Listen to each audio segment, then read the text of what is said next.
You mentioned the SBA. Talk a little bit about how the SBA fits into this picture. What's that like? Do they lend the money? Do you lend the money? Are they a partner with you in lending the money? And what's that really look like? So SBA, especially with United, is a pretty big partner. We're a significant SBA lender, and what I love about the way we focus with SBA is, again, usually the pathway will start with me. Sometimes we can offer a conventional and an SBA option, so it doesn't always have to be one or the other. But in most cases, if it's a brand new business entity, a new idea, then we actually just connect with our SBA representative here in the bank. We walk them through the lending, and at the end of the day, the bank will still hold the note or the paper. The SBA guarantees up to 75% of that note. And that's where an SBA loan gives a bank an ability to do a loan that maybe they can feel passionate about and they can see that it's a good opportunity. But again, with banking, it's got to be less about passion and more about I've got to be able to prove it with numbers, assets, a business plan, something like that. So you mentioned something about the SBA. What is the SBA? Who is that group? So Small Business Association. Yes. Administration. Small Business Administration, that has for years and years kind of served as a conduit for the government to help fund entrepreneurs, new business, expanding businesses. So, the FDIC monitors banks closely to make sure they are following all the rules of lending, right? And if it ain't written, it ain't real. It's proven information. So what the SBA does is it does help kind of with the American spirit. It says, hey, here's what I want to do, and ensures that you've done your research, that you've found the appropriate business or loan or need.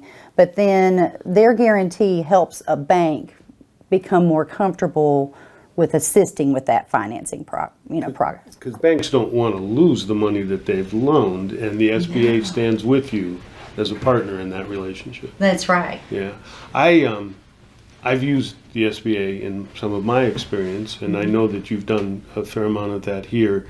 Once the relationship gets up and going, is the SBA still involved? Do they work with you, or is that behind the scenes more? So yeah, the SBA, it depends on kind of the loan size and what the project is.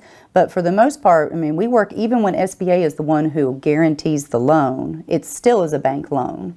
And so I continually work in tandem with whoever it is that I assist with that SBA financing.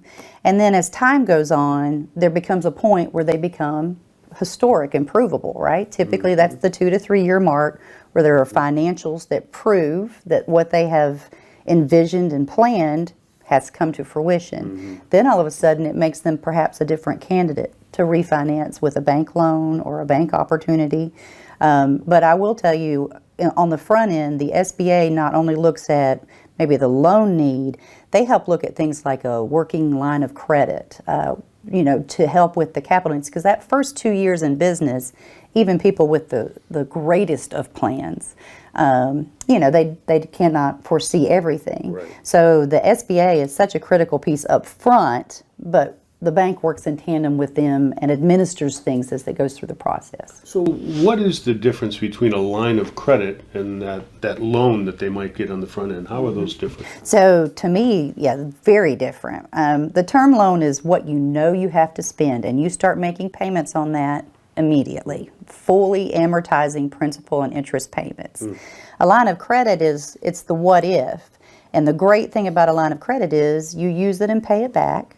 And you only pay interest on the portion of the line that you've used. So if the SBA or the bank or whomever grants you a line of credit, you're not actually paying the full payment on it, and you may never even need to access it, but it's an amazing buffer safety net to have in place. It's there if you need it. It's there if you need it. And the hard thing is if you go to a bank and you're to a point where you need the line of credit, sometimes it's tougher to approve something at that point. So that's really a smart part of a business plan or being proactive, is to try to have some sort of line of credit available to you and in place, whether it's to seize an opportunity, to replace something unexpected.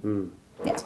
And when we think of borrowing big amounts of money, it's a house, and it's a 30-year loan. That's not how business loans work. What's the time frame typically, or what is the possible range for time frame? Well, and so I'll give you both avenues. So in my world, which is more conventional finance, typically you have a 15-year amortization is what we underwrite to. Sometimes we'll stretch that to a 20 or a 25-year, but when it's a business, 15 years, and that's real estate.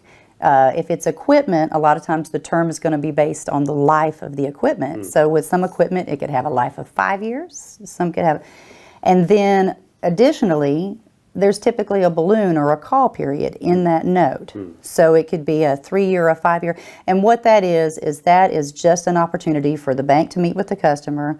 Have they paid as agreed? Is business what it is? And then they talk about the market rates that day, and they reset the balloon for another period. Okay. Another perk of SBA, which can help with kind of that cash flow financing piece, is they can stretch up to 30 years in some cases, depending upon the collateral. And so, whereas my payment's going to be a little steeper because it's a shorter amortization, SBA, but, again, rate differential can factor into that. Most SBA loans are floating rates, and will adjust with whatever Prime's doing. And in conventional, we can do floating or fixed, and a lot of people prefer that fixed rate option just so they know what their payment's going to be. Okay.